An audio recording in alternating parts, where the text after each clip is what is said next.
ఒకటి గుర్తు పెట్టుకోండి రేవంత్ రెడ్డి గారు, ఈరోజు మహిళల గురించి మాట్లాడుతూ బతుకు బస్ స్టాండ్ అన్నారు చూడండి, అది చాలా బాధ అనిపిస్తా ఉంది. బట్టి గారు గౌరవనీయులు డిప్యూటీ సీఎం గారు చాలా గౌరవంగా ఉంటాం, గౌరవంగా మాట్లాడతాం. వచ్చి మాట్లాడుతూ ఉంటే మాకు ఉపసమయంగా ఏదన్నా సంధాయిస్తారేమో అనుకున్నాం. కానీ వారు మాట్లాడుతూ కూడా మాట్లాడిన మాటలు నిజంగా బాధాకరం అనిపిస్తున్నాయి. ఆ రోజు ఏదో అపోజిషన్ లీడర్ గా నా పదవి పోయిందని మాట్లాడున్నారు.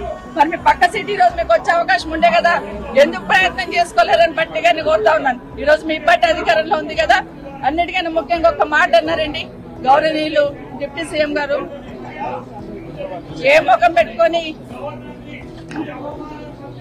ఈ అసెంబ్లీలోకి వచ్చారన్నారు.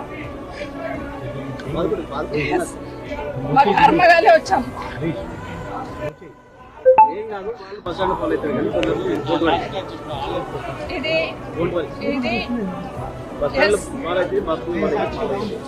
మేమేం తప్పు చేయలేదు. దేశంలో చాలా మంది పార్టీలు మారుతూ ఉంటారు. ఈ రోజు మీ పక్కన కూర్చోబెట్టుకున్నారు. ఎన్నికలు అయిన తర్వాత మీ ప్రభుత్వం అధికారంలోకి వచ్చిన తర్వాత కేసీఆర్ గారి ఇంటి మీద ఉన్న వాళ్ళని కాకి నా ఇంటి మీద వాళ్ళతో కాల్ చేస్తామని మాట్లాడింది ఇదే గౌరవ ముఖ్యమంత్రి గారు.